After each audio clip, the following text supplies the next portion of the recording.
6 মাসের অঙ্গীকার অধিকাংশই পূরণ হয়েছে, 90 থেকে 95% পূরণ হয়েছে।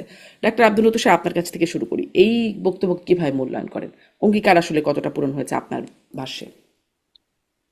অঙ্গীকার পূরণের বিষয়টা না আসলে পারসেপটিভ, মানে হচ্ছে যে মানুষ কি ভাবছে আর আপনি কি ভাবছেন। এখন ধরেন আমি 3টা অঙ্গীকার করেছি, আমি 2টা করেছি পালন, আমি বললাম যে আমি 66% অঙ্গীকার পূরণ করেছি। কিন্তু আপনি মূলত তৃতীয় অঙ্গীকারটার জন্য অপেক্ষা করছিলেন, প্রথম 2টা আপনার কাছে গুরুত্বপূর্ণ না। সেক্ষেত্রে আপনার কি মনে হবে জানেন, যে কোন অঙ্গীকারে আসলে পূরণ হয় নাই। তো ঠিক একইভাবে যে শতকরা ভাবে বলে না যে 90% পূরণ করেছি, 95% বা 85%, এইভাবে আসলে রাজনীতিবিদদের কথা বলা উচিত না। রাজনীতিবিদদের বলা উচিত আমরা 36টা অঙ্গীকার করেছিলাম, 32টা পালন করেছি। মানুষ এটাকে ফিঙ্গার কাউন্ট করে, মানুষ পার্সেন্টেজের হিসাব করে না। হ্যাঁ, এটা আর সুদের অঙ্ক অঙ্গীকারের না। প্রায়োরিটি থাকে না? অঙ্গীকারেরও প্রায়োরিটি থাকে না? অবশ্যই সেই প্রায়োরিটিটাই আমি আপনাকে বললাম, যে আপনার কাছে যেটা প্রায়োরিটি ওইটা যদি আপনি পালন না করেন, মানে আপনি যাকে সার্ভিসটা ডেলিভার করছেন, যাকে আপনি অঙ্গীকার করেছেন, তার কাছে গুরুত্বপূর্ণ অঙ্গীকারটা যদি আপনি পালন না করেন, তাহলে বাকি অঙ্গীকারগুলি সে আসলে মনে করে যে না, সে তো আসল কাজটা করে নাই, অন্যগুলি করে কি লাভ। এই জন্য পার্সেন্টেজের হিসাবটা দিতে হয় না, দিতে হয় যে আমরা 10টা অঙ্গীকার করেছিলাম, 9টা করেছি, 90%ই, কিন্তু 9টা বলতে হবে, বুঝছেন। এটা হচ্ছে মানুষকে বোঝানোর জন্য কমিউনিকেশনের একটা ল্যাঙ্গুয়েজ আছে। তাই আমি মনে করি যে পার্সেন্টেজে যে কথা বলাটা আমাদের রাজনীতিবিদরা শুরু করেছেন, এইটা একটা অসুবিধাজনক ব্যাপার, এটা তাদের করা উচিত না। এরপরে হচ্ছে বিএনপির মোটা দাগের অঙ্গীকার কি ছিল? বিএনপির মোটা দাগের অঙ্গীকার ছিল তারা ফ্যামিলি কার্ড চালু করবে, তারা গরিব মানুষের জন্য নানান ধরনের কার্ড চালু করবে, সেগুলি তারা করেছে। কিন্তু তাদের কিছু রাজনৈতিক অঙ্গীকার ছিল, যার মধ্যে একটা হচ্ছে কমিশন গুলিকে শক্তিশালী করা। সেই কমিশন গুলিকে শক্তিশালী করার বিষয়টা 6 মাসের মধ্যে হয়ে যাবে বলে সবাই মনে করেছিল। যেমন ধরেন, সাধারণ নাগরিকের অধিকারের জন্য তথ্য কমিশনের অধিকারটা খুবই জরুরি, তথ্যের অধিকার। এখনো পর্যন্ত তথ্য কমিশনটা হয় না। এখন আমার মতো মানুষ যারা আছে, যারা কিনা সরকারের কোনো দায়িত্ব পালন করে না, যাদের কিনা সরকারি অফিসে তদবিরের জন্য যাতায়াতের অভ্যাস নাই, তারা যখন কোনো তথ্য চায়, কোথায় চাবে? তারা একটা চিঠি দিবে এই সরকারি অফিসে এবং দিয়ে তথ্যটা চাইবে, এবং সেটা তথ্য অধিকার আইনে নোটিশ করবে। নোটিশ করলে একটা কপি তথ্য কমিশনে যাবে, এবং তথ্য কমিশনকে পরে অভিযোগ করতে পারবে যদি একটা নির্দিষ্ট সময়ের মধ্যে সরকারি দপ্তর সেই তথ্য না জানায়। এখন এই অধিকারটা তো আমার আর নাই, কারণ কমিশনই নাই। তাহলে আমি যে কোনো তথ্য জানার জন্য কোথাও নোটিশ করতে পারছি না, আমি কিন্তু মনে করছি এই অঙ্গীকারটা বিএনপি পালন করে নাই, তাই না? এবং এই অধিকারটা আমার কাছে খুবই গুরুত্বপূর্ণ। এরকম আরো কিছু বিষয় রয়েছে যে বিষয়গুলো আমি মনে করি যে বিএনপির চিন্তা করা উচিত খুব দ্রুত। যেমন এই যে গুম খুন সংক্রান্ত আইন, এটা যদি তারা ঠিকঠাক মতো করে না ফেলে, তাহলে ধরেন বিএনপি এই কাজগুলি করছে না, গুম খুন করছে না, কিন্তু মানুষের মনে ভয়টা তো থাকবে যে আইন নাই, কিছু নাই, যদি করে আমি কার কাছে যাব। তাহলে এই জিনিসগুলি আসলে আমার মনে হয় বিএনপি তাড়াতাড়ি করে ফেলা দরকার ছিল। আর বাকি যেগুলি বলেন, বিএনপি অনেক চাপের মধ্যে আছে, দ্রব্যমূল্য নিয়ন্ত্রণের কথা বলেছিল, পারে নাই। এখন এটা পারা আসলে কোন সরকারের পক্ষে সম্ভব ছিল কিনা, এটা একটা চিন্তার বিষয়। কেননা মুদ্রাস্ফীতির যে অবস্থা, জ্বালানি তেলের মূল্য, গ্যাসের মূল্য যেভাবে সারা পৃথিবীতে বৃদ্ধি পেয়েছে, তাতে সারা পৃথিবী মুদ্রাস্ফীতিতে আক্রান্ত, বাংলাদেশ তার বাইরে না। ফলে এইটা নিয়ে তর্ক বিতর্ক হতে পারে, কিন্তু আমি মনে করি যে এইসব ক্ষেত্রে সরকারকে ছাড় এই দেওয়া যেতে পারে। মূল্যস্ফীতি, দ্বিতীয় গ্যাস, বিদ্যুৎ এগুলো নিয়ে আমি একটু বিশেষভাবে কথা বলবো, কিন্তু আপনার কাছে যদি তো এই আরেকটা বিষয়ে একটা বিষয় সামারি। আছে, হ্যাঁ। আরেকটা হচ্ছে কমিশন সংক্রান্ত বাইরেও বিএনপির এই 6 মাসের সাফল্যের মধ্যে আরেকটা জায়গা দরকার ছিল, আইন শৃঙ্খলা বিষয়। অন্তর্বর্তী সরকার আইন শৃঙ্খলার যে ধরনের 12টা বাজিয়ে দিয়ে গিয়েছেন, এখন সেইখান থেকে বিএনপি উদ্ধার করেছে খানিকটা, কিন্তু পুরোপুরি পারে নাই। এবং এই না পারার জন্য ধরেন যুক্তি দেওয়া যাবে যে কুয়ার এত গভীরে এটা ছিল যে এটাকে কুয়া থেকে টেনে তুললেও এখনো পর্যন্ত কুয়ার থেকে বের করা যায় না। কিন্তু প্রশ্নটা হচ্ছে যে মব কেন এখনো থাকবে, এখনো কেন মানুষজন রাস্তা থেকে কাউকে ধরে প্রহার করবে, অথবা রাস্তা থেকে ধরে নিয়ে গিয়ে কেন থানায় দিয়ে আসবে? এই কাজ করার দায়িত্ব তো সাধারণ নাগরিকদের না, আইনের আওতায় আনবে পুলিশ অথবা আটককারী কর্তৃপক্ষ। রাস্তাঘাটে জনগণই যদি পুলিশ হয়ে পড়ে, তাহলে পুলিশের আর দরকার কি? আর পুলিশ যদি জনগণের মতো আলা ভোলা হয়ে বসে থাকে এবং অবলা নারীর মতো আচরণ করে, যদিও শব্দটা জেন্ডার সেন্সিটিভ হয়ে গেল, অবলা মানুষের মতো আচরণ করে, তাহলে পুলিশ দিয়ে বা কাজ কি? তো এই জিনিসগুলি বিএনপি কে চিন্তা করতে হবে। এরকম ছোট ছোট অনেক জায়গা আছে যেখানে মানুষের কিছু অসন্তুষ্টি আছে। আরেকটা মজার জিনিস বলি, এই যে কিছুদিন আগে বিটিভিতে তারা ডিজি নিয়োগ করেছে, আর এটা নিয়ে অনেক সমালোচনা চলছে, কিন্তু বিটিভি যে গত কয়েক মাস ধরে আহ, শিল্পী সম্মানই দেয় না, এবং 11-12 কোটি টাকা নাকি দেনা তার, মানে সাধারণ মানুষের কাছে যারা বিটিভিতে কাজ করেছে শিল্পী, এদেরকে টাকা পয়সা দেয় না। সরকারের দপ্তরে কাজ করে টাকা পয়সা পাওয়া যায় না, বাকি হয়, তাহলে আর বেসরকারি চ্যানেলগুলি যে মানুষকে মাসে পর বেতন দেয় না, এইটার বিষয়ে সরকার কি সিদ্ধান্ত নেবে? সরকার নিজেই এটা করে। এরকম একটা অবস্থা তৈরি হয়েছে, শত কোটি টাকা খরচ করে বিশ্বকাপের খেলা দেখিয়েছে, কিন্তু 12 কোটি টাকা সাধারণ শিল্পীদের সম্মানই এইটা দেয় না, যারা কিনা অনেকে বিটিভিতে কাজ করে সংসার জি, চালায়। মানে এরকম ছোট লোক বড় আছে, অনেক বিটিভির অনেক জায়গায় এডিটররা বেতন সমস্যার কথা পায়। বলছেন। আমি আপনার কাছে একটু একদম সামারি করে এক লাইন একটু যদি বলেন, আপনি এখন সরকারকে ধরেন 10 একটা, আমি মাঝে মাঝে এইভাবে প্রশ্ন করি যে 10 যদি একটা স্ট্যান্ডার্ড হয়, এর মধ্যে কত দেবেন সরকারের 6 মাসের পারফরমেন্স? সরকারকে নম্বর দেওয়া আসলে সম্ভব না। সরকার আসলে এমন ভাবে কাজ করে, মনে করেন পরীক্ষার মাঝখানে আপনি সরকারকে কি করে নাম্বার দিবেন? সরকারকে নাম্বার দিবেন 4.5 বছরের মাথায়, না, যখন সে 6 মাসেও ইলেকশনে তো দাঁড়াবে একটা তখন। একটা সময় যায়, 6 মাসও কিন্তু তো একটা এখনো সময়। পর্যন্ত সরকার যে ধরনের পারফরমেন্স করছেন, 7, 7, 7.5 পেতে পারে। 7, 7.5। আলাউদ্দিন মোহাম্মদ, আপনার কাছেও আসি। আপনার 6 মাসের অধিকাংশ অঙ্গীকার পূরণ হয়েছে, রুহুল কবির রিজভী আপনার এই বিষয়ে মন্তব্য, এবং আপনি আসলে সরকারের পারফরমেন্স 6 মাসে 10-এ কত দেবেন? এই সরকারের যে পারফরমেন্স মূল্যায়নের ক্ষেত্রে আমাকে প্রথমেই দেখতে হবে যে এই সরকারটি আসলে কি। এই সরকারটি একটা স্বাভাবিক অবস্থায় সরকার হিসেবে আসে নাই। এই সরকারের যারা রাজনীতিবিদ তারা দীর্ঘদিন ধরে বাংলাদেশে আপনার গণতান্ত্রিক অধিকারের জন্য সংগ্রাম করেছে। 3টি নির্বাচনের 2টি নির্বাচনে তারা অংশগ্রহণ করে নাই। নির্বাচন ব্যবস্থার সংস্কার চেয়ে নির্বাচন ব্যবস্থা যথাযথভাবে কাজ করছে না সেই যুক্তির ভিত্তিতে। আরেকটি নির্বাচনে তারা অংশগ্রহণ করেছিল, সেখানে তারা প্রতারিত হয়েছে। এখানে তারপর একটি গণঅভ্যুত্থান হয়েছে। গণঅভ্যুত্থানের পর একটি অন্তর্বর্তীকালীন সরকার এসেছে, যে সরকার পুরো সিস্টেমটাকে আপনার গণতান্ত্রিক এবং নাগরিক অধিকার বান্ধব করার চেষ্টা করেছে। রাজনৈতিক দলগুলো, সিভিল সোসাইটির সমন্বয়ে কিছু কমিশন করে একটি জাতীয় ঐক্যমত্য করে এই সরকারের কাছে দিয়ে গিয়েছে। তো এইটা যদি হয়, এই সরকারের আপনার কার্যপ্রণালী, কার্যবিধি, তো সেই হিসাবে প্রথমেই এই সরকার যেই জায়গাটা মিস করেছে অথবা যেই জায়গাটায় হাত দেয় না, সেটা হলো এই যে বিশেষ বাস্তবতা সরকার এসেছে, তার যেই কারণে সে বিগত দিনগুলোতে নির্বাচনে অংশগ্রহণ করেনি, যে সিস্টেমের প্রতি তার অনাস্থা ছিল, যে ব্যবস্থা, যে প্রতিষ্ঠানগুলোর কাছ থেকে সে সুবিচার পাচ্ছে না বলে সেই ব্যবস্থার প্রতি তার অনাস্থা ছিল, সেই কাজটা যেই কনসেনসাসের মাধ্যমে তার হাতে দেওয়া হয়েছে, সে কিন্তু সেই জায়গায় হাত দেয় নাই। সে যে জায়গা করেছে সেটা হলো যে যেই জায়গায় বিগত সরকার রেখে গিয়েছে সেই জায়গা থেকে শুরু করেছে। তার মানে মাঝখানে যে একটা গণঅভ্যুত্থান হলো, বাংলাদেশের সাধারণ জনগণ রাগে ক্ষোভে যে একটি সরকারের পতন ঘটালো, সেই পতন ঘটানোর পর যে নতুন কার্যবিধি তার সাথে হাজির হয়েছে, সেটাতে সে হাত দেয় নাই। তো আমি প্রথমেই বলবো যে তাহলে সরকার তার যে কর্তব্য বলে যেটাকে মনে করেছে, আর জনগণ যেই দায়িত্ব তাকে দিয়েছে, এইটার মধ্যে প্রথমে একটা ফারাক তৈরি হয়েছে। আমার হিসাবে হলো যে এই সরকার যে জনগণ যে দায়িত্ব তাকে দিয়েছে, বিশেষ দায়িত্ব, সেই বিশেষ দায়িত্বটাকে প্রথমে অস্বীকার করেছে। দ্বিতীয়ত হলো, তখন তাহলে কি হলো, সে তখন তার সাধারণ দায়িত্বে চলে আসলো, একেবারে আপনার বিজনেস অ্যাজ ইউজুয়াল। তো বিজনেস অ্যাজ ইউজুয়াল এটা অন্তর্বর্তীকালীন সরকারও থাকলে করবে, এখানে যদি সেনা শাসন থাকে তাহলেও করবে, আবার গণতান্ত্রিক শাসন থাকলেও কিছু বিষয় করবে। এই বিষয়গুলো খুব স্বাভাবিক। তো এই বিষয়গুলোর উপর যদি আপনি আমাকে পারফরমেন্স বিচার করতে বলেন, তাহলে আমি বলবো যে এই বিষয়গুলো পারফরমেন্স, এই বিষয়ের উপর এই সরকারের বর্তমান পারফরমেন্স নির্ধারণ করা খুবই কঠিন হবে। কারণ হলো যে যদি এই বিষয়গুলোর উপরে নির্ভর করে সরকার সফল হয় ব্যর্থ হয়, তাহলে আপনার যে আওয়ামী লীগ সরকারের বিরুদ্ধে এত আপনার গণতান্ত্রিক আন্দোলন হয়েছে, জনগণের ক্ষোভ ছিল, বিস্ফোরণ ছিল, সেই সরকারের যে মৌলিক জায়গায় যে একটা ব্যর্থতা ছিল, যে প্রতিষ্ঠানগুলো আস্থা ফিরিয়ে আনা, তারপর নির্বাচন ব্যবস্থার একটা মিনিমাম একটা গ্রহণযোগ্য জায়গায় নিয়ে আসা, সেই জায়গায় তো আসলে এই সরকারও তেমন কোনো উন্নয়নে হাত দিচ্ছে না। তো আমি বলবো, আমি এই সরকারের প্রথম যেই 180 দিনের পারফরমেন্সে আমি একজন নাগরিক হিসেবে ক্ষুব্ধ। আমি মনে করি সরকারের উচিত এই নৈমিত্তিক কাজ, বিজনেস অ্যাজ ইউজুয়াল পারফরমেন্সের পাশাপাশি তাকে যে বিশেষ দায়িত্ব দেওয়া হয়েছে, বিশেষ দায়িত্বে সে মনোযোগ দিবে। কিছুটা ইতিমধ্যে তুষার ভাই বলেছেন, তুষার ভাই এটাকে ভেঙে ভেঙে বলেছেন। আমি বলবো এটা একটা প্যাকেজ। এই প্যাকেজটা সে যতদিন পর্যন্ত হাত দিবে না, ততদিন পর্যন্ত এই সরকার সফল হবে না। এবং এই সরকার শুধুমাত্র 4 বছর, 5 বছর কিংবা পরবর্তী দিনগুলোতে যদি থাকে, যদি সে এই প্যাকেজে হাত না দেয়, ক্ষমতার ভারসাম্য প্রতিষ্ঠায় কমিশনগুলোকে শক্তিশালী করা, স্বাধীন যে প্রতিষ্ঠানগুলো সে প্রতিষ্ঠানগুলোকে স্বাধীন রাখা, সরকারি প্রতিষ্ঠানের নিয়োগ বিধিতে পরিবর্তন আনা, রাষ্ট্রপতি এবং প্রধানমন্ত্রী ক্ষমতার মধ্যে ভারসাম্য নিয়ে আসা, এই জায়গাগুলোতে যদি সে হাত না দেয়, তাহলে আমার মনে হয় ইতিহাসের যে বিচার সেই বিচারে এই সরকার সফল হওয়ার কোনো সুযোগ নেই। জি। আহ, তাহলে কি আপনি আসলে তাকে, এই সরকারকে একটা পয়েন্ট দিতে পারছেন না এখন?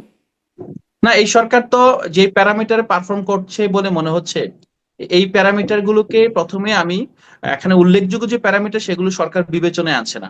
আর যদি আপনি বলেন যে ইশতিহার 31 দফা, তো 31 দফার হিসেবেও যেটা ভাই বলেছেন যে কয়টা বাস্তবায়ন করেছে, আমি দেখেছি যে মোটা দাগে আপনার 7 থেকে 8টা দফা সরাসরি সে লঙ্ঘন করে। যেমন আপনি সরকারি প্রতিষ্ঠান কখনো দলীয়করণ করবেন না, হ্যাঁ, কোথাও আপনার জনপ্রতিনিধি স্থলের প্রশাসক বসাবেন না, এগুলো ছিল বিএনপির সুস্পষ্ট অঙ্গীকার।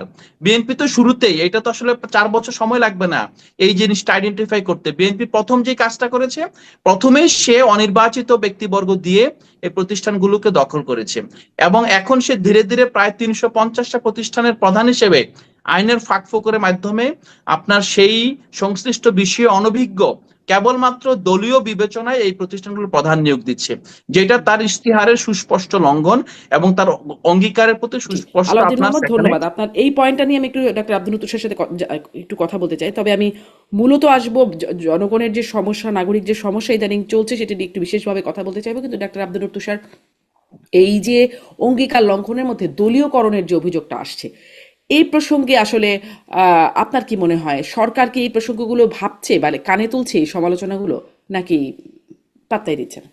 সরকার সমালোচনা কানে তুলবে না, এটা আমার কাছে মনে হয়। কেননা দলীয় সরকার কিছু না কিছু দলীয়করণ করে, দলের লোকজনকে জায়গা দেবে, এটাই তো স্বাভাবিক। কিন্তু দলীয়করণের ক্ষেত্রে মেধা মূল্যায়িত হওয়া বেশি জরুরি, এবং দলীয়করণের ক্ষেত্রেও একটা নিয়মের মধ্যে থাকাটা খুব জরুরি। সেই সব জায়গাতে আমার মনে হয় কোথাও কোথাও ব্যত্যয় ঘটছে, এবং যে কারণে এই সমালোচনাটা শুরু হয়েছে। এই ব্যত্যয়ের একটা নমুনা হচ্ছে যে আপনি যদি খোঁজ নেন তাহলে দেখবেন যে স্বাস্থ্য বিভাগে প্রচুর ক্লিনিশিয়ান বা ক্লিনিক্যাল পার্সনকে প্রশাসনিক পদে নিয়োগ দেওয়া হচ্ছে, বিভিন্ন প্রতিষ্ঠানের উপপরিচালক, পরিচালক পদে। এরা সব ক্লিনিক্যাল ডক্টরস, অথচ প্রশাসনিক পদে বহুদিন কাজ করা বহু চিকিৎসক তারা কিন্তু বসে আছেন ওএসডি হয়ে কিংবা অন্য কোনো পদে তারা গিয়েছেন। তো এই জিনিসগুলি হচ্ছে না হলে ভালো হতো। নিজের দলের লোককে জায়গা দিবেন, তো নিজের দলের প্রশাসনিক লোক আছে না, তাদেরকে দিলেই ভালো হতো, কারণ তাদের তো প্রশাসনিক অভিজ্ঞতা আছে। তারা বহু বছর প্রশাসনে, স্বাস্থ্য প্রশাসনে কাজ করার কারণে তাদের বিভিন্ন ধরনের ট্রেনিং করা রয়েছে। আর সব লোক তো আওয়ামী লীগের না, আওয়ামী লীগের বাইরেও এরকম লোক রয়েছে। অনেকেই বলবেন যে না, গত 17 বছরে সব আওয়ামী লীগের লোক এইসব পদে ছিল। আওয়ামী লীগের লোক বাদেও তো বহু স্বাস্থ্য হ্যাঁ, কিন্তু আচ্ছা, আওয়ামী লীগের যোগ্য লোকগুলোর কি হবে? আওয়ামী লীগেও নিশ্চয়ই কিছু আওয়ামী সংখ্যক লীগের যোগ্য যোগ্য লোক আছে। লোককে নিয়ে আসলে কথা বলতে গেলে তারা বলবেন দোসর, এটা সেটা। এবং এই মুহূর্তে দেখবেন আলাউদ্দিনও বলবে যে আওয়ামী লীগের যোগ্য লোকের যোগ্যতা বিবেচনা নিলে হবে না, আওয়ামী লীগের দোসরত্বই প্রথম বিবেচনা নিতে হবে। অতএব সেইটাকে আপনি বাইরেই না, রাখেন, ধরে এখানে নেন যে আওয়ামী লীগের যদি কোনো আপনি লোককে আপনি অ্যালাউ জায়গা করেন, দিয়েছেন। যদি আপনি আপনি, অ্যালাউ করেন, আমি একটু না না, আপনার আমি সাথে বলবো, সম্পূর্ণ আমি আপনি করতে পারি, আসবেন, আপনি সাপোর্ট আপনি করতে এসে পারি আপনার। বলবেন। হ্যাঁ হ্যাঁ, অবশ্যই। মানে সাধারণত এটাই বলে যে আওয়ামী লীগের লোকের আওয়ামী লীগত্বটাই প্রায়োরিটি। সে কেন আওয়ামী লীগ ছিল এটা আগে বিবেচনায় আনতে হবে, তারপর অন্য কথা। তো ধরে নেন আওয়ামী লীগকে আমরা বাইরেই রাখবো, কিন্তু আওয়ামী লীগের বাইরেও তো যোগ্য মানুষ আছেন কিন্তু যারা বিএনপি করেন না, এমন লোকদেরকেও ট্যাগ করা হচ্ছে। যেমন আমি অন্তত 2-3 জনকে চিনি যারা কখনোই সচিব, মানে আওয়ামী লীগের যে চিকিৎসক পরিষদ সেখানে কাজ টাজ করেন নাই, কোনো কিছুই না, তারপরেও তাদেরকে ট্যাগ লাগিয়ে দেওয়া হচ্ছে, এবং স্বাস্থ্য বিভাগে প্রচুর ঘুষের লেনদেন হচ্ছে। স্বাস্থ্য মন্ত্রণালয়ের ওরা বিভিন্ন জনকে ফোন করেন, চিকিৎসকদেরকে, এবং ফোন করে তারা বলেন যে পদায়নের জন্য যারা ওএসডি হয়ে আছে, যে আপনি যদি ভালো পদ চান অথবা পদে যেতে চান, অনেকদিন যাবত ওএসডি হয়ে আছেন, কিছু পয়সা খরচ করেন তাহলে ভালো পদে পাবেন। অথবা যারা ট্রান্সফার পোস্টিং চাইছেন তাদেরকে একইভাবে ওরা যোগাযোগ করেন, এবং যোগাযোগ করে তারা 5 থেকে 7 লক্ষ টাকা থেকে শুরু হয়, এবং আরো অধিকতর টাকা পয়সার লেনদেন হয়। এবং সেইখানে কারা কারা কি করেন, কারা কারা গিয়ে স্বাস্থ্য মন্ত্রণালয়ের বিভিন্ন টেবিলে বসে থাকেন, বসে থেকে ফাইল ঘেটে ঘেটে এই তথ্য সংগ্রহ করে, এমনও লোক আছেন যারা স্বাস্থ্য মন্ত্রণালয়ের কাজ করেন না কিন্তু এই ফোনগুলি করেন এবং তদবির বাণিজ্য করেন। এরকম তদবির বাণিজ্য শুরু হয়েছে বিভিন্ন জায়গাতে, যে কারণে দলীয়করণ, আত্মীয়করণ এবং ঘুষীকরণ এটা শুরু হয়েছে, মানে ঘুষের বিনিময়ে পদ পাওয়া, এইসব কারণে আসলে এই বিরাট অভিযোগ উঠছে। যদি প্রকৃত অর্থেই শুরু মেধাবীদেরকে হয়েছে কেন? এটা তো বেড়েছে বলে আগেই শুনেছিলাম, মানে অন্তর্বর্তী সরকারের সময়ও বাড়ে নাই, শুনেছিলাম, এটা তার আগে আওয়ামী তো লীগ ছিলই। আমলের মতোই আছে, মানে এটা বাড়ে নাই, মানে এটা আওয়ামী লীগ তখন আমরা আমলের মতোই বিএনপি আছে। নেতাদের কেন কাছ আমি থেকে আপনাকে বলবো, শুনেছিলাম আওয়ামী লীগ যে আগে কোথায় এত গিয়েছিল টাকা দিতে হতো, শারমিন? এখন তার 10 গুণ দিতে না হচ্ছে। এটা আমরা শারমিন, আওয়ামী লীগ বিএনপি কোথায় নেতাদের কাছে গিয়েছিল এটা শুনেছি। এখন আপনাকে বলি। আওয়ামী লীগ সাচিব নামে যে তাদের প্রতিষ্ঠানটা আছে না, এই সাচিবের নতুন কমিটি হওয়ার পরে প্রেসিডেন্ট সেক্রেটারি সাচিবের কমিটিতে জায়গা দেওয়ার জন্য নিজেদের রাজনৈতিক মিত্রের কাছ থেকে পয়সা নিত। অতএব এটা মানে আগের মতোই আছে, বা আগের চেয়ে একটু কম হইতে পারে, বেশি না, কিন্তু বদলায় নাই আর কি, আওয়ামী লীগের মতোই আছে ওই আমি ঘুষের আমি জাস্ট বাণিজ্য। বিএনপি নেতাদের বক্তব্য রেফার করছিলাম যে তারা বলেছিলেন যে আগে এত দিতে হতো, এখন আরো বেশি দিতে হয়। আর কদিন আগে তো মির্জা ফখরুল ইসলাম আলমগীর বলেন কিছুই বদলায় নাই, মানে কোনো হ্যাঁ, আমি কিছুই মির্জা বদলায় নাই। ফখরুল ইসলাম আলমগীরের সাথে একমত। সরকারি কাজকর্মে প্রশাসনের ভিতরে যেসব লেনদেন গুলি হয়, প্রশাসনের ভিতরে যে পদ পদায়নের ক্ষেত্রে যে বাণিজ্য হয়, মানে ইন্টারনাল যে লেনদেন, অর্থাৎ মনে করেন সরকার এক সরকারি কর্মকর্তা আরেক সরকারি কর্মকর্তাকে ঘুষ দিচ্ছে, কিংবা সরকারের কর্মকর্তার মন্ত্রণালয়ের কাউকে ঘুষ দিচ্ছে, এই বিষয়টা আওয়ামী লীগের আমলে যা ছিল একই রকম অবস্থায় আছে, বরং বেড়েছে একটু। আর বাইরের ঘুষের বিষয় যদি বলেন, সরকারের কাজকর্ম তো আসলে কৃচ্ছ্রতা সাধনের মধ্যে চলে গিয়েছে। সরকারের অত কন্ট্রাক্ট, টেন্ডার, বাণিজ্য আগের চাইতে কম, ফলে ওইখানে অটোমেটিক্যালি ওইরকম হচ্ছে না। তবে লেনদেন অব্যাহত আছে, ঘুষ বাণিজ্য বন্ধ হয়নি। আলাউদ্দিন মোহাম্মদ, আপনি কিছু একটা বলতে চাচ্ছিলেন, তার সাথে আমি একটু প্রশ্ন যোগ করি, যেহেতু মূল আলোচনার বিষয় আজকে এটাই যে গ্যাস বিদ্যুতের যে চরম মাত্রায় সংকট, একটা বিপর্যয় নেমে এসেছে। আপনারাও সমালোচনা করছেন সরকারের যে অতীতের সব রেকর্ড ভেঙেছে লোডশেডিং এ, কিন্তু সমাধানটা কি? আপনাদের কাছে কি কোনো সমাধান আছে? হ্যাঁ, প্রথমত ওই তুষার ভাই আমাকে উদ্ধৃত করেছে একটা বিষয়ে। তো তুষার ভাই আমার বড় ভাই তুল্য এবং ওনাকে আমি সম্মান করি। তো আমি একটা বিষয় বলি যে আপনি একজন ডাক্তারের সেবা যখন আমি নিব, তখন তো আমি আসলে আওয়ামী লীগের ডাক্তার আর বিএনপি ডাক্তার হিসেবে তার সেবা নিচ্ছি, আমি ডাক্তার হিসেবে নিচ্ছি। তদ্রুপ ভাবে আমরা যখন প্রতিষ্ঠানগুলোকে দলীয়করণ করা হয় বাংলাদেশে, যেমন তুষার ভাই তো অনেক সিনিয়র মানুষ, অনেক বেশি দেখেছেন, উনি নিজে ডক্টর, উনি কমিউনিটির সাথে অ্যাটাচড, উনি ওই আওয়ামী লীগের শাসন দেখেছেন, বিএনপিরও দেখেছেন, হয়তো জাতীয় পার্টিকেও দেখেছেন ওনার ছাত্র জীবনে। মূল জায়গা হলো যে এই যে একটা চলে আসছে, ধরেন হ্যাঁ, আপনি যে তুষার ভাই যেটা বলুন, আওয়ামী লীগের ডাক্তার হলে হয়তো বা আমরা বলবো, আওয়ামী লীগের এক্সপার্ট হলে আমরা কি হা না কি করব। দেখেন, একটা বিষয় হলো যে বাংলাদেশের প্রতিটি নাগরিক, হুম। বাংলাদেশের যে সরকারি প্রতিষ্ঠান, বেসরকারি প্রতিষ্ঠান, তার নাগরিক অধিকার যেখানে আছে, তার কাজ করার অধিকার, তার সেখানে পদায়িত হওয়ার অধিকার, সবগুলো আমরা স্বীকার করি। এবং আওয়ামী লীগ সমর্থন করেছে, তাই বলে আসলে তার তার অধিকার কেড়ে নেওয়া হবে, আমরা কখনো এই কথা কোনোদিন বলি নাই। মূল জায়গাটা হলো যে আমাদের দলীয়করণটা এমন নগ্ন জায়গা হওয়া উচিত না যে আপনি যখন বিএনপি থাকবে তখন এখানে আর কেউ কাজ করতে পারবে না, বিএনপি সবগুলো আপনার উইনার টেক্স ইট অল এর মতো, যে সব আমি এখানে চালাবো, আবার যখন আমি থাকবো না তখন এখানে আমাকে রাখবে না পুরোটা। কিন্তু এইটা তো ধরেন যখন আসলে আমরা অন্তর্বর্তীকালীন সরকারের প্রত্যাশা সময়, করি না। যখন স্কুলে বিমান আছড়ে পড়লো, মানে অনেক বাচ্চাদের যে মানে লোমহর্ষক, ভাবতেও ভয় লাগে, সেরকম একটা অবস্থা যখন তৈরি হলো, তখন ডাক্তার সামন্তলাল সেন, যিনি আসলে শেষে 2024-এ আওয়ামী লীগ সরকারের স্বাস্থ্যমন্ত্রী হয়েছিলেন, যিনি বার্ন চিকিৎসা বিশেষজ্ঞ, বাংলাদেশের 1 নম্বর, তিনি নিজে থেকে এখানে সহায়তা করতে চেয়েছিলেন, এগিয়ে আসতে চেয়েছিলেন। এই কথাটা বলছেন হুম্মাম কাদের চৌধুরী, বিএনপি নেতা। কিন্তু অন্তর্বর্তী সরকার তাকে গ্রহণ করে নাই, শুধুমাত্র তিনি আওয়ামী লীগের বলে। মানে না, আপনারা কি এখানে এগুলো? দেখেন একটা বিষয়, দেখেন অন্তর্বর্তীকালীন সরকারের সময়ে যেমন তুষার ভাই যেটা বললেন, যে যেমন শুরুটাই করলেন যে আইন শৃঙ্খলা বাহিনীর 12টা বাজিয়ে গেছিল। আসলে 5 আগস্টের পরে তো আইন শৃঙ্খলা বাহিনী, আপনার যদি বলেন পুলিশ অ্যাক্টিভ হতে মাসের উপরে সময় লেগেছে, অন্যান্য বাহিনীগুলোকে পুনর্গঠন করতে হয়েছে। তো অন্তর্বর্তীকালীন সরকারের কিন্তু কাজও ছিল না যে রেগুলার সরকারের মতো আপনার সবকিছু সেটেল করা, তার একটা এজেন্ডা ছিল, একটা কিন্তু সুষ্ঠু মানুষের জীবন নির্বাচন। বাঁচাতে পর্যন্ত, মানুষের জীবন বাঁচাতে তা পর্যন্ত আমি আওয়ামী বলছি, লীগ না আমি কোন, আমি সেটা আমি দেখা হলো। মূল জায়গাটা আসছি। ধরেন এখানে এখানে আওয়ামী লীগের যে জায়গাটা দেখেন, বাংলাদেশে আওয়ামী লীগের ব্যবসায়ী প্রতিষ্ঠান বলেন, ব্যবসায়ী প্রতিষ্ঠানের বাইরেও আপনার ধরেন ব্যক্তি হিসেবে, এক্সপার্ট হিসেবে অনেকেই আছেন।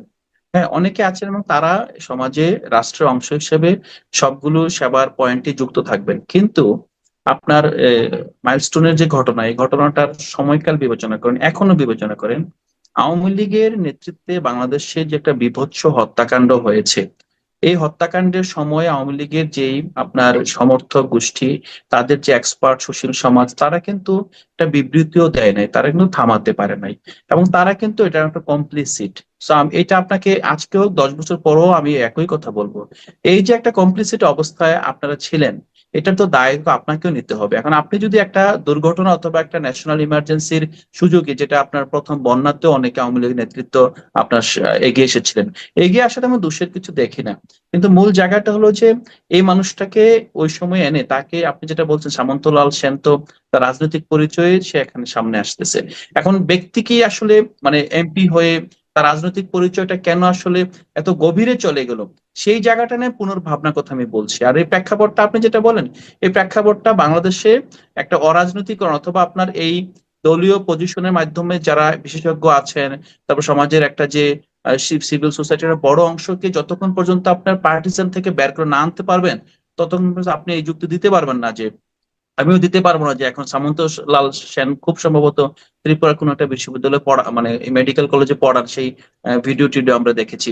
হ্যাঁ, এটা এমন হতে পারে না যে বাংলাদেশ দেখো তো গুণীর কদর দিতে জানে না, কিন্তু একই সাথে এটা সত্য যে একজন ডাক্তার, হ্যাঁ একজন ডাক্তারের পরিচয়ের ঊর্ধ্বে উঠে সে রাজনীতিবিদ হয়ে যখন একটা খুনি সিস্টেমের আপনার টেকনোক্রেট অংশ হয়ে মিনিস্টার যায়। হয়েছিলেন, সরি, তিনি টেকনোক্রেট মিনিস্টার হয়েছিলেন, মানে কারণ আমি আমি শুধু ওনাকে এমপিও বলছি না। না, আরো অনেকেই আছে। ধরেন এখানে টেকনোক্রেট মিনিস্টার তো আসলে সেই খনি সিস্টেমটাকে বৈধতা দেওয়া, মাফিয়া সিস্টেমটাকে বৈধতা দেওয়া।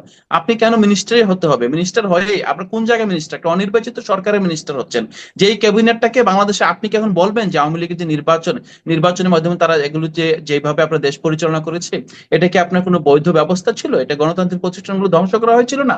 আপনার মোটা দাগে আমার কাছে মনে হয় যে মানে এটা একটা ম্যাক্রো আসপেক্ট, যে আপনি পুরো সিস্টেমকে যারা আসলে ডিস্টর্ট করেছে, নষ্ট করেছে, তাদেরকে আপনি হুট করে একটা বিশেষ সমস্যা সমাধানের জন্য সামনে এনে পুরো মানুষকে হ্যাঁ হ্যাঁ আমরা বৈধতা দিয়েছি, এটা আমার কাছে মনে হয় একটা পপুলিস্ট মানে নীতি। সমস্যা সেটি মানুষের জীবন মরণই হোক না কেন, তবুও আসলে সেটি না না। না, এমন আমি মানে আমি কিন্তু এই প্রশ্নে আমি আপনার কাছে এই এটাও জায়গাটা করবো, এটা মানে বলছি না আওয়ামী যে লীগ করেছে বা হ্যাঁ। আওয়ামী লীগের সংযুক্ত আছে বলে হুম সেটিকে বাতিল করে দেওয়া। এই যে ধরেন আমরা এখন কথা বলছি গ্যাস সংকটের কথা, হুম হুম সেখানে দেখছি যে আরেকটি এফএসআরইউ বা ভাসমান এলএনজি টার্মিনাল স্থাপনের চুক্তি করেছিল আওয়ামী লীগ সরকার, সেটি করেছিল সামিটের সাথে। যেহেতু সামিট এবং আওয়ামী লীগ সরকার, ডক্টর ইউনূস সরকার এসে সেটি বাতিল করে দিয়েছে, কিন্তু বাতিল করেছে ভালো কথা, বিকল্প কোনো কিছুর ব্যবস্থা করে নাই।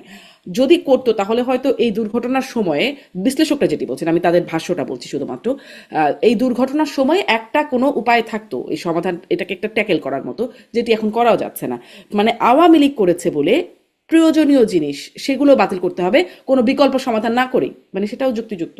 না, আমি আমি এটাকে সাপোর্ট করছি না, যে বিকল্প সমাধান অবশ্যই এখানে করার দরকার ছিল।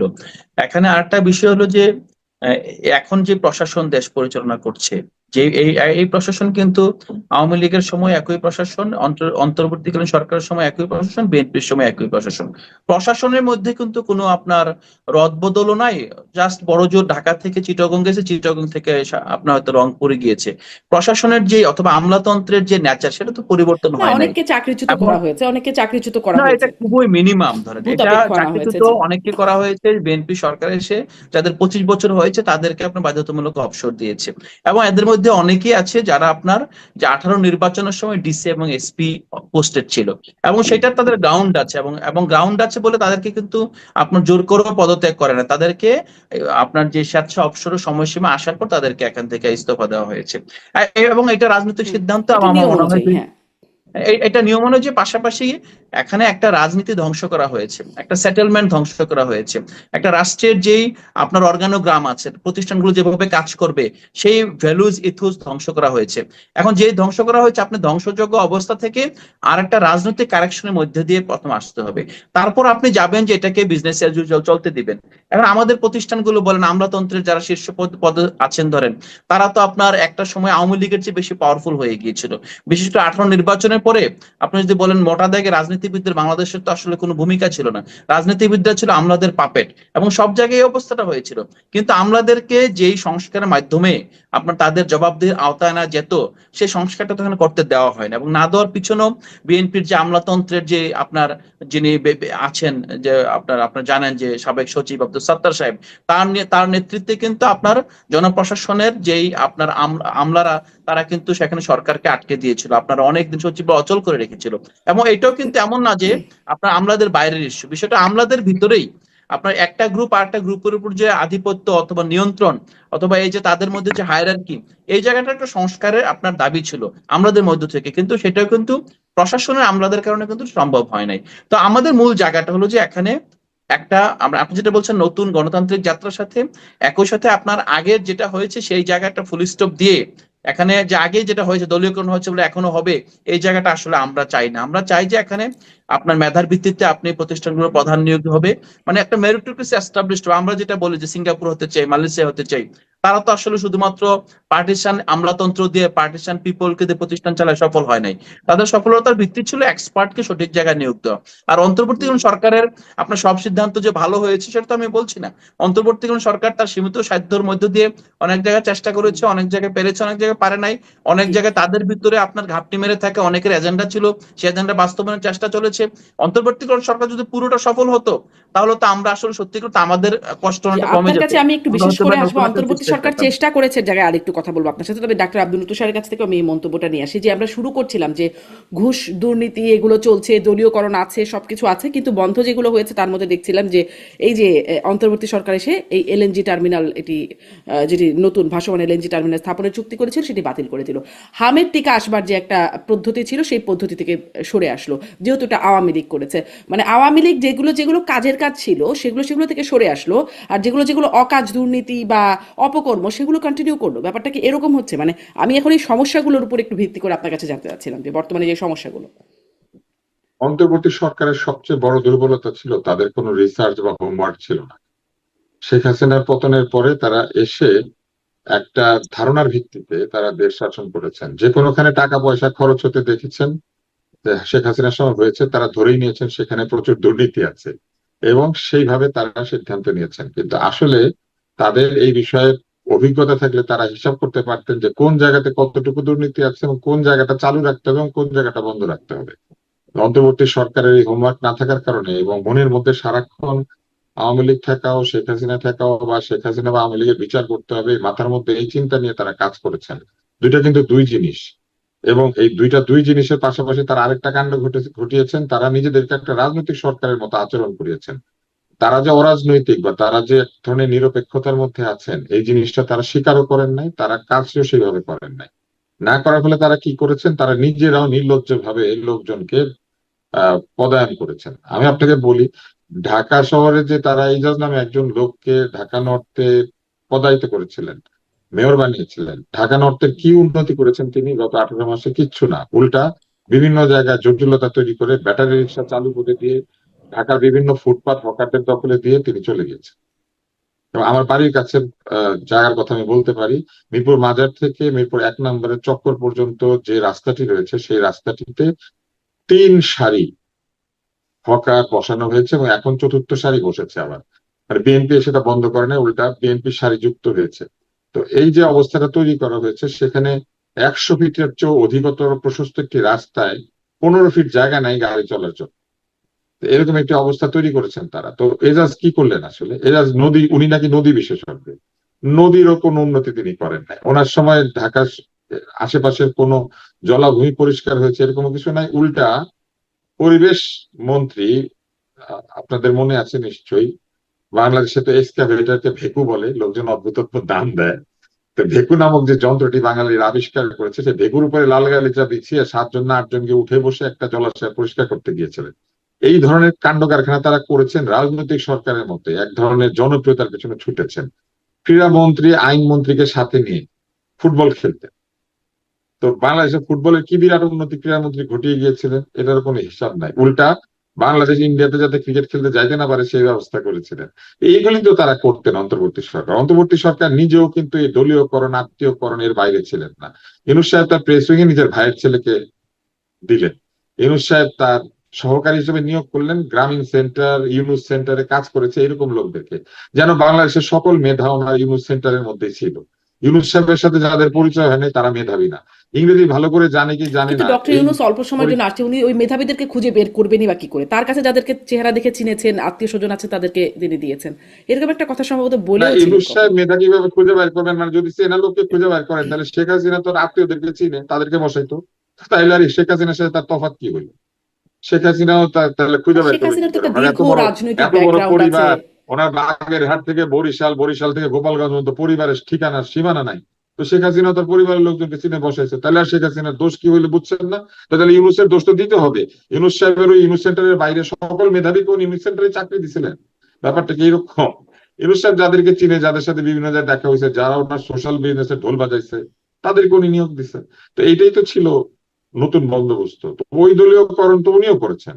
উনি কোন দলীয়করণ করেন নাই বলেন? ইংরেজি ভালো করে জানে না এমন লোককে ইংরেজের দেশে নিয়োগ দিয়ে দিয়েছেন, এআই দিয়ে সমস্ত লেখা ট্রান্সলেট করে, সেরকম একজন লোককে তিনি নিয়োগ দিয়েছেন বিভিন্ন জায়গায়। শরীফ ওসমান হাদির ভাইকে নিয়োগ দিয়ে দিয়েছেন বার্মিংহামে। ওনার বিশ্ব পররাষ্ট্র বিষয়ে অনেক অভিজ্ঞতা রয়েছে, তাই না? এমন একটা সেন্সিটিভ জায়গায়, বাংলাদেশের সবচেয়ে গুরুত্বপূর্ণ একটা দেশ যেখানে প্রচুর প্রবাসী আছে, সেরকম একটা জায়গায় উনি তাদেরকে নিয়োগ দিয়েছেন।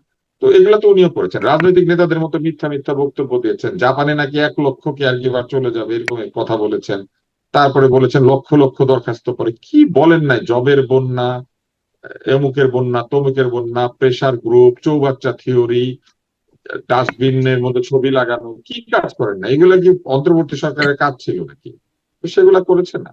তো অতএব অন্তর্বর্তী সরকার আগের সরকারের চাইতে খুব যে ভালো চালিয়েছে ব্যাপারটা তা নয়, বরং অনেক ক্ষেত্রে তাদের কাছে যে প্রত্যাশা ছিল সাধারণ নিরপেক্ষতা, মেধার প্রতি সুবিচার করা, সেগুলোর কোনোটাই তারা করেন নাই।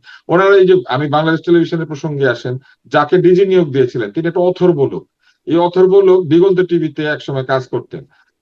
এবং এই অথর্ব লোকের অথর্বতা এমন এক পর্যায়ে ছিল, জীবনে প্রথম আমি একটা কুইজের প্রোগ্রামে গিয়েছিলাম ক্লাস 7-এ থাকতে। ওই কুইজ প্রতিযোগিতার অনুষ্ঠানটার প্রডিউসার ছিলেন এই অথর্ব ডিজি মাহবুবুল আলম। মাহবুবুল আলমকে তারা নিয়োগ দিলেন কোন যোগ্যতার ভিত্তিতে?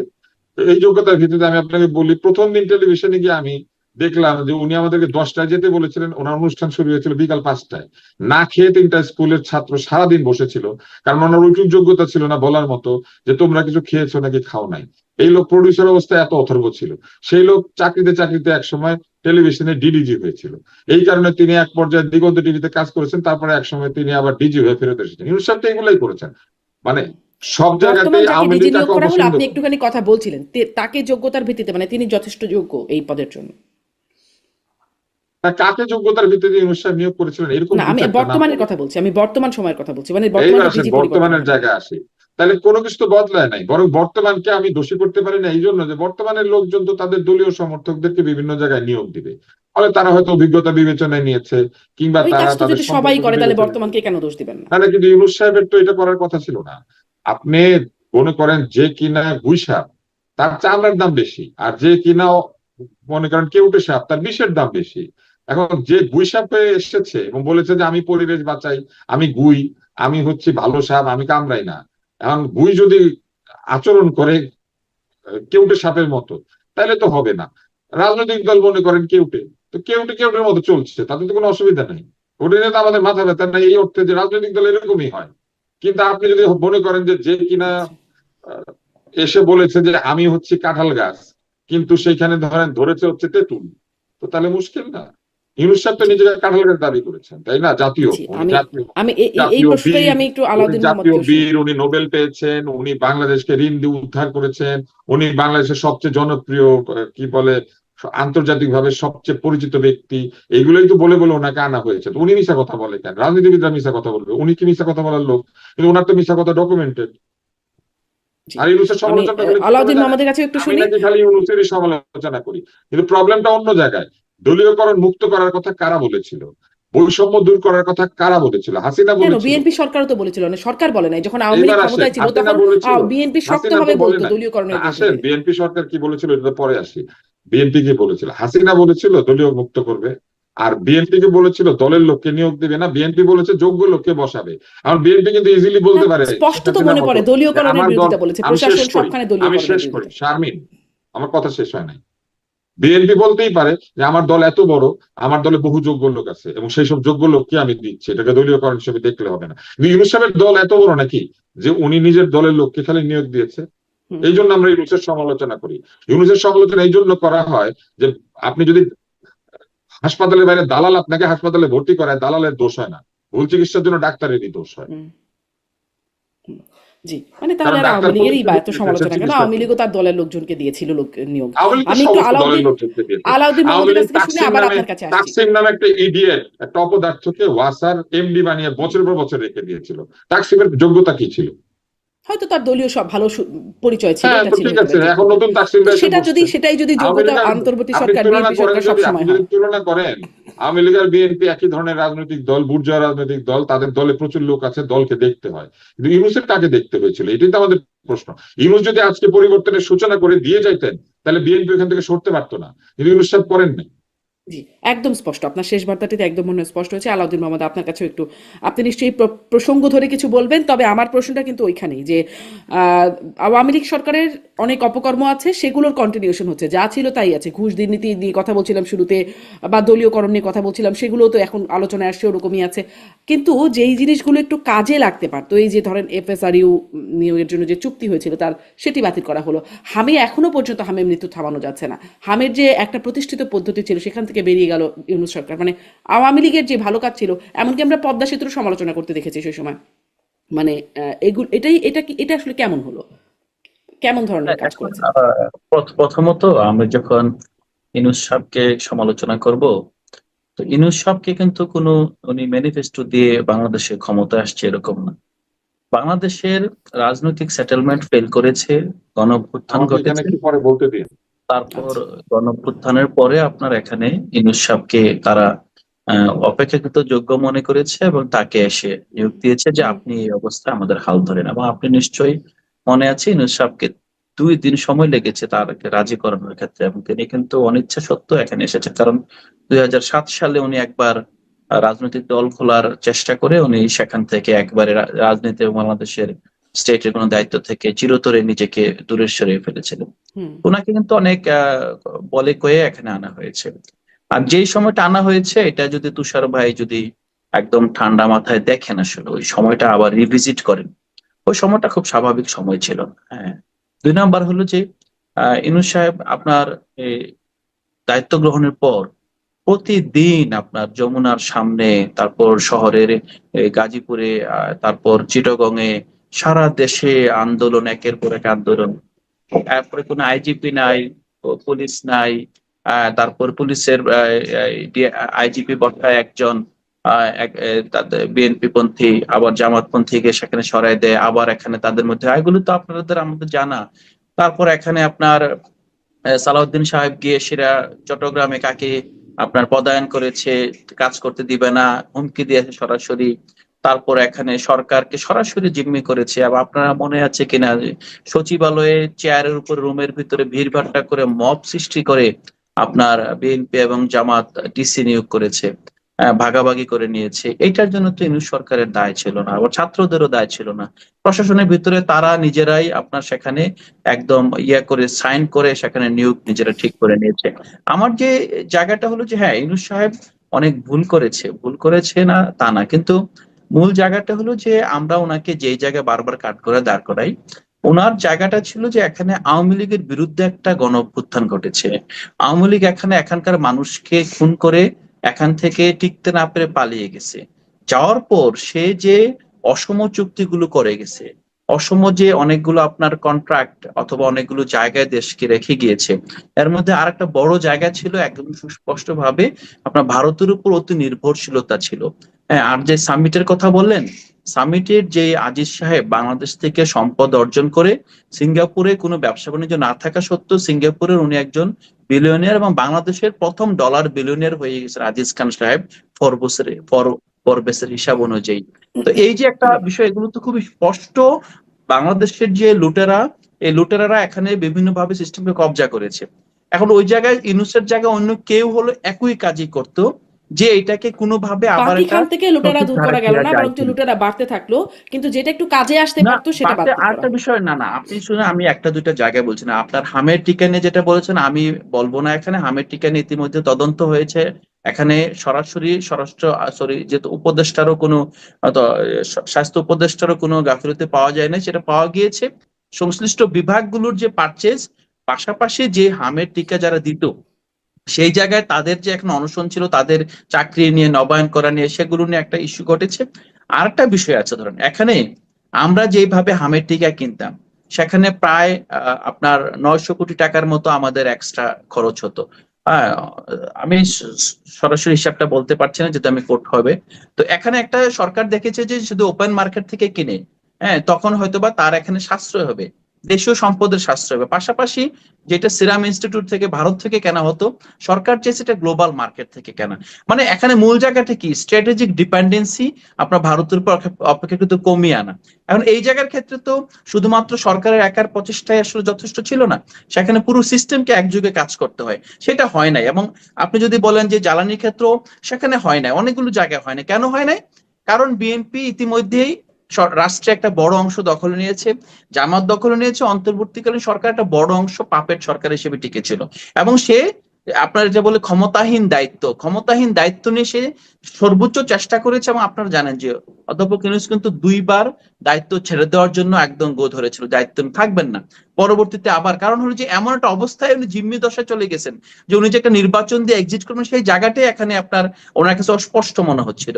সেই প্রেক্ষিতে উনি অনেকটা সামহাও আপনার কাজ কমিয়ে এনে নির্বাচন কিভাবে দেওয়া যায় সেদিকে গিয়ে, লন্ডনে গিয়ে বিএনপির সাথে আপনার একটা আন্ডারস্ট্যান্ডিং করে এখান থেকে নির্বাচন দিয়ে উনি বের হয়ে গিয়েছেন।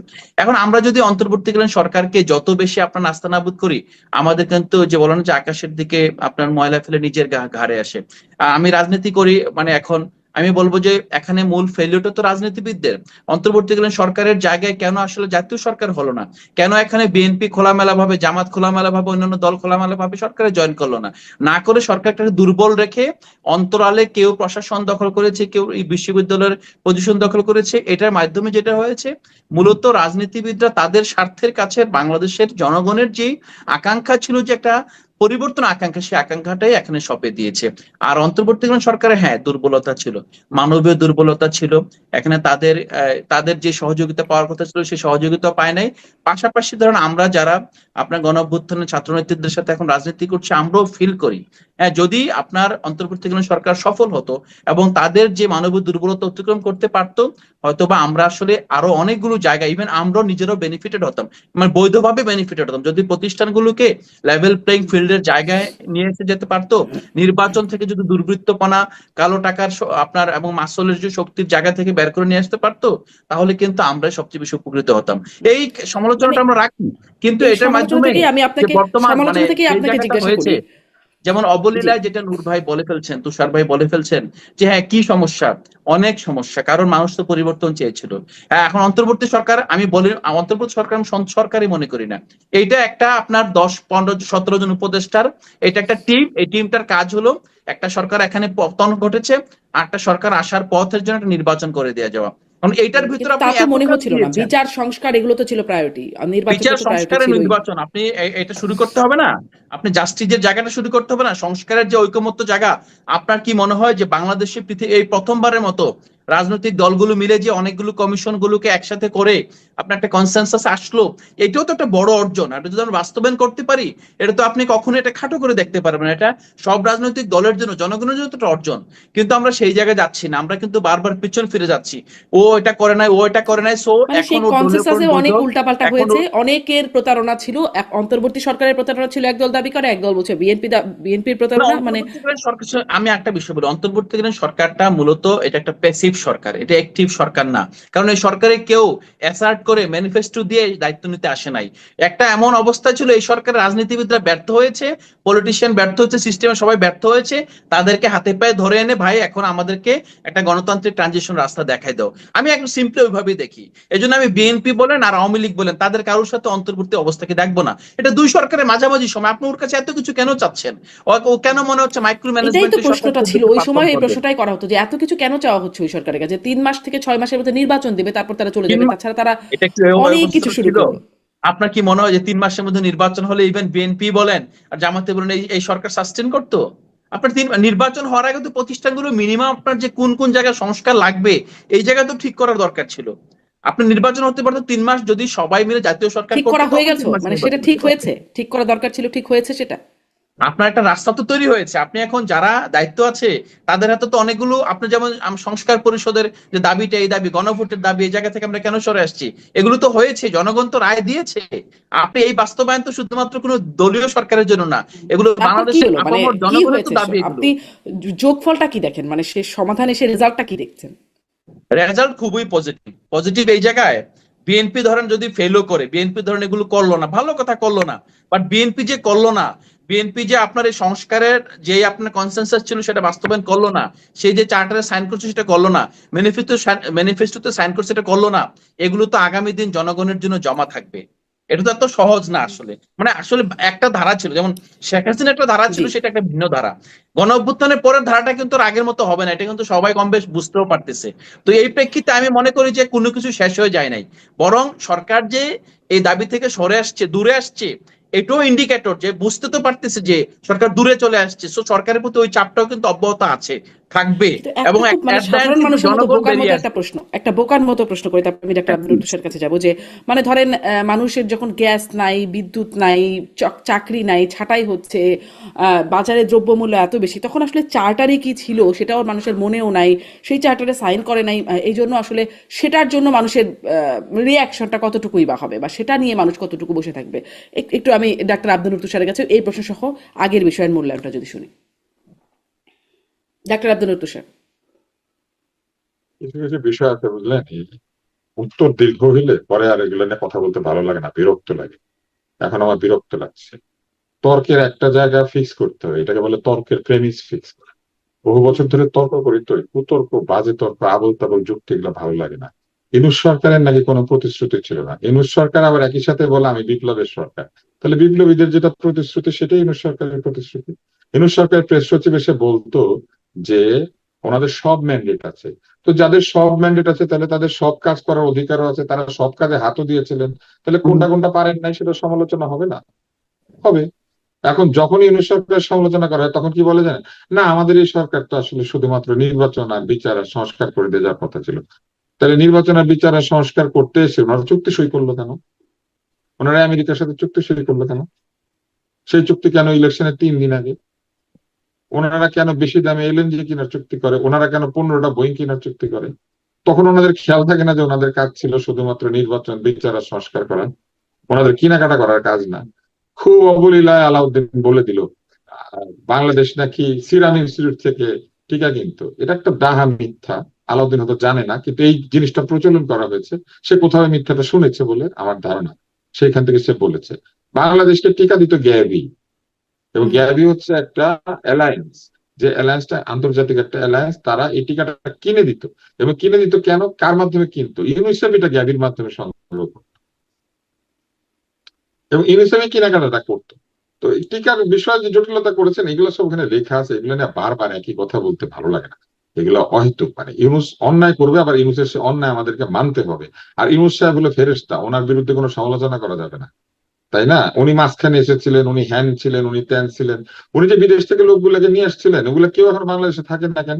আপনার মনে আছে এসেই ইউনূস সাহেব বলেছিলেন বিদেশ থেকে নাকি দলে দলে লোকজন দেশে আসবে। এক লোক উজানে বাঁধ বানাতে শুরু করলো, আরেক লোক ভাটিতে বাঁধ বানাতে শুরু করলো।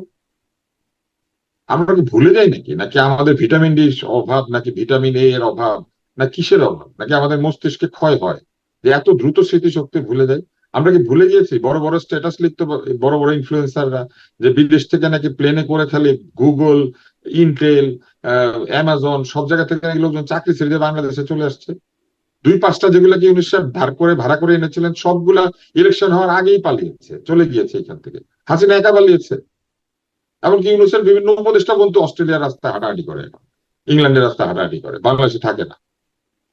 আপনি আমাকে বলেন তো, এইগুলা যদি এখন আমাদেরকে ধরে ধরে সমালোচনা করতে হয়, বদলের প্রতিশ্রুতি কে দিয়েছিল? নতুন বন্দোবস্ত শব্দ কে বলেছিল? কে বলেছিল নতুন বাংলাদেশ, বাংলাদেশের জন্ম হয়েছে আবার, বাংলাদেশ সভ্য হয়েছে আবার? এইসব কথাবার্তা কে বলেছিল? ইউনূস সাহেব নিজের মুখে বলেছেন। একদিন বলেছেন আজকে বাংলাদেশের জন্ম, আরেকদিন বলেছেন বাংলাদেশের লোকজন আজকে সভ্য হইল, জুলাই সনদ যেদিন সাইন করেছে। তো এইসব কথা বলবে আর তারপরে তাকে মনে করে দেওয়া যাবে না যে আপনি এইসব উল্টাপাল্টা কথা বলেছিলেন? আমরা দেখি পান থেকে চুন খসলে একটা কথা আরেকটা বললে পরে একেবারে মানুষ ঝাঁপিয়ে পড়ে, দেখি একেবারে। আর ইউনূস সাহেব মনে যা ইচ্ছা তাই বলে গেলেন, তাকে কিছু বলা যাবে না। একটা লোক দেশ চালাতে এসে 2 দিন পর বলে আমি কিন্তু থাকবো না, কাকে বলে? নাহিদকে বলে। অনিবন্ধিত একটা রাজনৈতিক দলের সদস্যদেরকে নিয়ে উনি বেড়াতে গিয়েছিলেন আমেরিকা, সেখানে তাদেরকে ডিম খেতে বাধ্য করেছেন। আবার সেই অনিবন্ধিত রাজনৈতিক দলের একজন সদস্য ফিরে এসে বনিবনা না হয় ওই দলই ছেড়ে দিয়েছেন। উনি সাথে এসব করেছেন।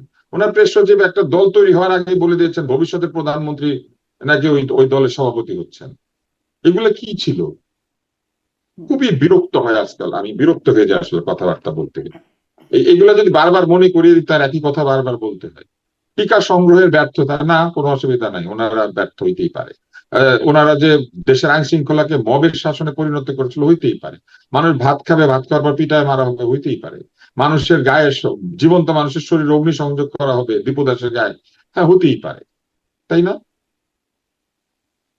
আর একই কথা আমাদেরকে বারবার মনে করা দিতে হবে। 18 মাসের যে কয়েকদিন, দিনে দিনে প্রত্যেক দিন বলা দেবে। ওনারা একটা মিথ্যা কথা বলে, 2200 আন্দোলন নাকি ওনাদের হয়েছিল ওনাদের সময়। কোথায় 2200 আন্দোলন হয়েছিল? তালিকা করুক না। শহীদের হিসাবের তালিকাটা পর্যন্ত ফাইনাল করে যাইতে পারে। এবং এখনো জুলাইতে যারা আহত নিহত হয়েছে তাদের পরিবাররা এসে হাউতাশ করছে যে তাদের চিকিৎসা ঠিক মতো হয়নি। করেছেটা কি? ওরা স্বাস্থ্য উপদেষ্টা মাইলস্টোনে আগুন ধরেছে, বিমান পড়ে গিয়ে সে শিশুদেরকে দেখতে দেয় নাই। এগুলো কোনো অসুবিধা নেই, ওনারা সব পারে, ওনারা যা করে সব জায়েজ, ওনারা যা করে সব ভালো। ওনার প্রেস উপদেষ্টা এখনো, প্রেস সচিব এখনো বলে বেড়ায় ইউনূস সাহেবদের সরকারের কোনো ভুল নাই। তো যার ভুল নাই তাকে নিয়ে তো টকশো করার দরকার কি? আসেন তাকে বললাম একটা মূর্তি বানায়, আমরা মূর্তি বানায় তার সামনে প্রসাদ দিয়ে আসি। জি, অনেক কিছুরই তো দায় মুক্তি হয়েছে, মানে এটারও একটা এখানেও দায় মুক্তি হচ্ছে কিনা, কারণ আসলে এই বিষয়গুলো কয়েকদিন আগে টকশোর মধ্যে ওরা প্রেস সচিব আমাকে গল্প শোনায় যে থানা আক্রমণ হয়েছে নাকি 5 তারিখ থেকে 8 তারিখের মধ্যে, তখন ইউনূস সাহেব ক্ষমতায় ছিল না। তাহলে ইউনূস সাহেব ক্ষমতায় ছিল না, তারপরে বলে এটার জন্য আমাদের কোনো দায় দায়িত্ব নাই। খুব ভালো কথা, দায় দায়িত্ব নাই। তাহলে উনি দায় দায়িত্ব ছিল না, কারা আক্রমণ করলো তাহলে বিচার হওয়া উচিত ছিল, উনি তো বিচার করে নাই। তো ওনার সময় যে অপরাধ হয় নাই সেই অপরাধের বিচার উনি করে না, উনি শুধু হাসিনার অপরাধের বিচার করে আর ওই আমলের বিচার করে। খুব ভালো কথা, বিচার হবেই তো, হইতেই হবে। কিন্তু প্রশ্নটা হচ্ছে ওনার সময় কোনো অন্যায় হয়ে থাকলে বিচারটা করবে কে? এবং এখন যে এই সরকারও তো তা জাতীয়তাবাদী করলো না, সরকার, ডাক্তার আব্দুল নূর তুষার। এই সরকারও তো তাদেরকে সেই দায় মুক্তিটাই কন্টিনিউ করছে, বা এই যে বিষয়গুলো নিয়ে এত সমালোচনা করছেন, সেটাই তো বিশেষ আমি করে বলেছি যে নানান কিছু কাজের বদলায় নাই, ব্যর্থতা হতে পারে। কিছু বদলায় নাই। আমি সেটাই বলেছি যে কোনো কিছু বদলায় না। এটা আমার কথা না, এটা মির্জা আমি ফখরুল ইসলাম আলমগীরের কথা। জি, মির্জা মির্জা ফখরুল ফখরুল ইসলাম ইসলাম। আলমগীর নিজে বলেছেন কোনো কিছু বদলায় নাই, আমি ওনার কথাটাই রিপিট করেছি। এবং এখন আপনি আমাকে বলেন, এখন যখন এই তর্ক চালু হয়েছে, তর্ক হচ্ছে, এই তর্কের মধ্যে যুক্তি হিসেবে কি আসছে? যুক্তি হিসেবে কিছুই আসছে না। যুক্তি হিসেবে এটা আসছে যে ইউনূস সাহেবের কিছু বলা যাবে না, দোষ হলো বিএনপি আর আওয়ামী লীগের। আমার কথা হচ্ছে ভিন্ন। আমার কথা হচ্ছে বিএনপি এবং আওয়ামী লীগ আগে শাসন করেছে, তাদের নানান ব্যর্থতা আছে। একটু আগে আলাউদ্দিন এই কথাটাই বললো যে রাজনীতিবিদদের অনেক ব্যর্থতা আছে। তাহলে রাজনীতিবিদদের এত ব্যর্থতা মোচন করার দায়িত্বটা কে নিয়েছিল? তো যিনি নিয়েছিল তিনি রাজনীতিবিদদের মতোই আচরণ করলেন, আর রাজনীতিবিদদের মতেই আরো ঘেটে দিয়ে চলে গেলেন পুরো ব্যাপারটাকে। আর তদবিরের কথা যদি আপনি বলেন, ইউনূস সাহেবের সময় দলীয়করণ যে হয়েছে, এজাজকে নিয়োগ করার জন্য আসিফ মাহমুদ সজীব ভুইয়া চিঠি লেখে নাই? এজাজের জন্য তদবির করে নাই? এই তদবির দলীয়করণ না? শুধু জামাত আর বিএনপির দোষ দিচ্ছে। এনসিপি নিজে ঘোরাঘুরি করে নাই সচিবালয়ে? উমামা ফাতেমার ছবি নাই সিসি ক্যামেরায়? উমা ফাতেমার কি কাজ ছিল সচিবালয়ের ভিতরে? 5ই আগস্টের আগে কতবার সে সচিবালয় গিয়েছে, আর 5ই আগস্টের পরে কতবার গিয়েছে? স্বাস্থ্য অধিদপ্তরে ব্রিফকেস নিয়ে কারা ঢুকতো প্রত্যেকদিন সকালবেলা? সিসি ক্যামেরার ফুটেজ চেক করেন, এগুলো জিজ্ঞেস করলে মানে এগুলো তো ভাই আমরা ওখানে বসে থেকে দেখছি। আমার ছবি পাবেন? স্বাস্থ্য অধিদপ্তরে আমি ঢুকেছি গত এই ইউনূস সরকারের সময়, কোন সরকারি দপ্তরের মধ্যে ঢুকেছি, ছবি পাবেন? আমার ছবি পাবেন? আপনার ছবিও পাবো না। তাহলে কেন ওই ছবি আলাদেরকে আপনি সমর্থন করছেন? যারা তদবির করেছে তাদেরকে কেন সমর্থন করছেন? এখানে এটা এবার আসেন, এবার আসেন আমি শেষ করি, আর এরপরে শেষ করেন, কারণ আমার আমি তো অনুষ্ঠানটা আপনার শেষ কথার করবো। মাঝখানে যাই নাই। কিন্তু এবার আসেন, এখন আমরা বিএনপি সরকারকে যেই অভিযোগগুলি করছি, একই অভিযোগের তো ইউনূসের বিরুদ্ধে আছে, হাসিনার বিরুদ্ধে আছে। আমি এই জন্য বিএনপি সরকারকে দায় মুক্তি দিচ্ছি না, কিন্তু প্রবলেমটা হচ্ছে আপনি দেখবেন এনসিপি এবং জামাত বিএনপির সমালোচনা করতে চায় এবং শেখ হাসিনার সমালোচনা করতে চায়। আওয়ামী লীগের লোকজন ইউনূসের সমালোচনা করতে চায় এবং বিএনপির সমালোচনা করতে চায়, কিন্তু কেউ এটা বলেন না যে আমরা অধিকাংশ খারাপ কাজকে জারি রেখেছি। খারাপ কাজগুলোকে দূর করি নাই, ঘুষ বন্ধ করি নাই, দুর্নীতি বন্ধ করি নাই, তদবির বন্ধ করি নাই, জি, কোটা বন্ধ আমার করি প্রশ্নটা নাই, ঠিক দলীয়করণ এইখানেই বন্ধ ছিল, করি নাই। ঠিক এখানেই ছিল যে খারাপ কাজগুলো বন্ধ হয় নাই, কিন্তু দু একটা যেটা কিন্তু কাজের সেই কাজ খারাপ হতে পারতো কাজগুলি সেখানে এবার আসেন, বদলে দেওয়া হলো। আওয়ামী লীগ কখনো বলে নাই যে আমি খারাপ কাজ করিব না। আওয়ামী লীগ তার খারাপ কাজের লোকের সাথে বসে বসে আরো খারাপ কাজের একটা সমিতি তৈরি হুম, করেছে। হুম, বিএনপিও একটা পুরনো রাজনৈতিক দল, সেখানে প্রচুর পুরনো রাজনীতিবিদরা আছে এবং তারাও তাদের এই পুরনো রাজনীতি থেকে বের হয়ে আসছে না। প্রধানমন্ত্রী অনেক চেষ্টা করছেন, কিন্তু সবাইকে উনি বের করে আনতে পারেন নাই, সেটা প্রমাণিত। বিভিন্ন জায়গায় চাঁদাবাজি করে, এটা করে, হুম, সেটা করে, করছে। হয়তো কমানোর চেষ্টা চলছে। আমরা সরকারকে 5 বছর টাইম দিতে চাই, 5 বছরের মধ্যে আমরা দেখবো। তারপরে আলাউদ্দিনই বলেছে যে সব লেখা থাকবে, জনগণ ভোট দিবে, সব তো লেখা থাকবে, বিএনপি কি করেছে করে নাই, ভোটাভুটি হবে, এটা তো আমরা আশা করতে পারি। কিন্তু জি, যারা ক্ষমতা এসে আহ, বলল যে আমরা বাংলাদেশকে জবের বন্যা বহায় দিব, আমরা বাংলাদেশকে দুর্নীতি মুক্ত করে ফেলবো, আমরা সকল কুকাজের বিচার করব, আমরা জি, বাংলাদেশের অর্থনীতিকে পুনরুদ্ধার করব, তারা দুনিয়ার মিছা কথার একটা এনসাইক্লোপিডিয়া বানিয়ে রেখে চলে গেল, জাতির জীবন থেকে 2 বছর নষ্ট করলো। হুম, এবং এই জি। নষ্ট এখন করার আর যে সেই 2 বছর সমালোচনা, নিয়ে সেটা করা বলে যাবে খুব বেশি আর কিছু উদ্ধার করা যাবে না, ফলে আমি না। একটু উদ্ধার সামনে করা আলাউদ্দিন যাবে, মোহাম্মদের 100 কাছ বার, থেকে 100 বার উদ্ধার করা যাবে, কারণ এইসব লোকের বিচার দাবি করি তো আমরা। এই এই প্রতারণার তো আমরা বিচার চাই।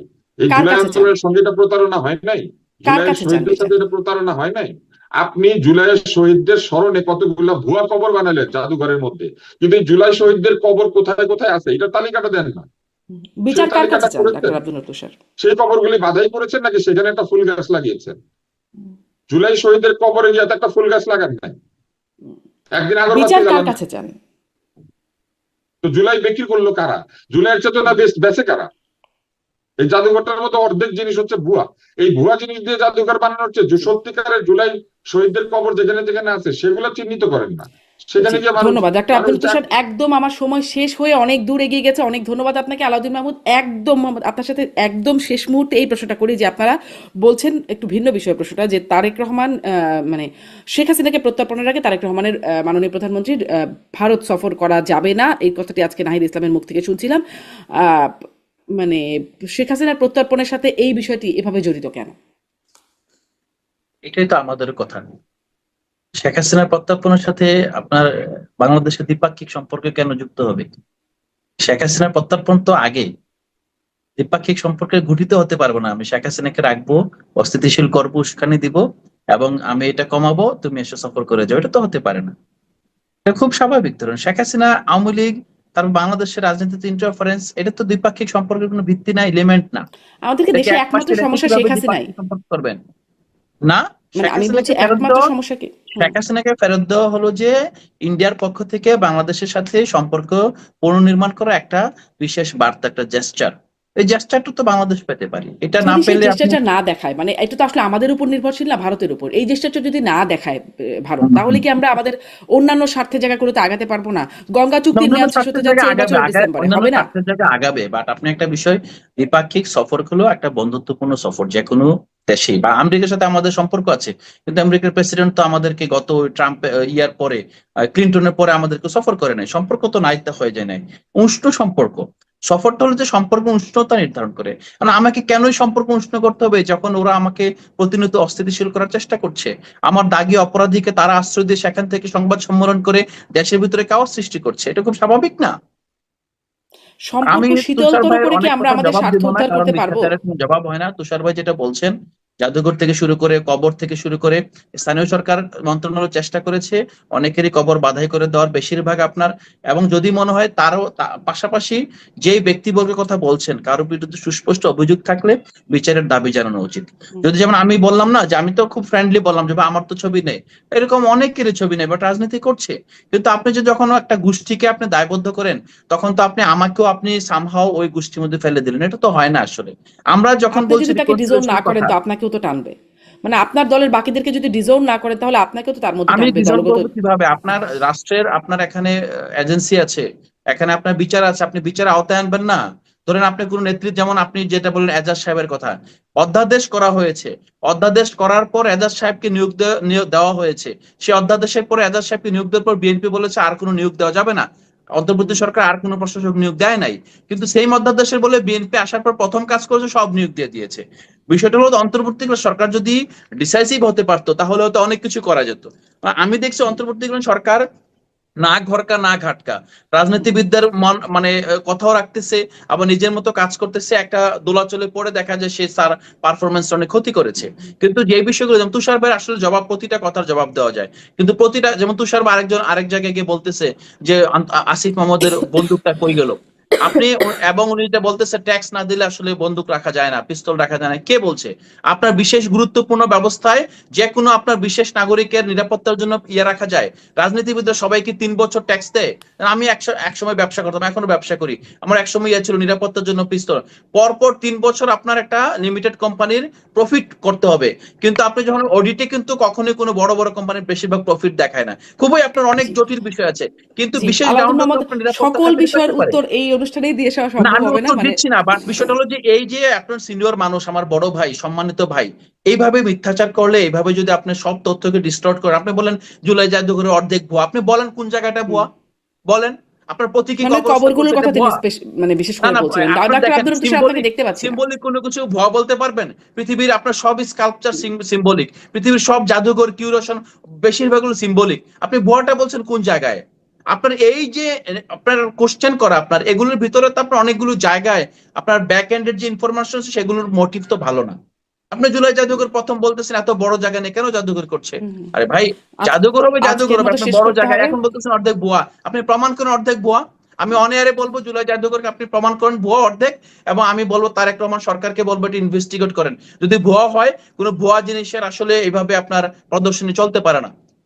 জি, আলাউদ্দিন মোহাম্মদ, অনেক ধন্যবাদ আপনাকে। ডাক্তার আব্দুল লতিফ স্যার, আপনাকে ভিডিওতে শেষ মুহূর্তে পাচ্ছি না। জি, ধন্যবাদ ডাক্তার আব্দুল লতিফ স্যার, আপনাকেও ধন্যবাদ। ধন্যবাদ আপনাদের দুজনকে। দর্শক এতক্ষণ সাথে থাকবার জন্য ধন্যবাদ।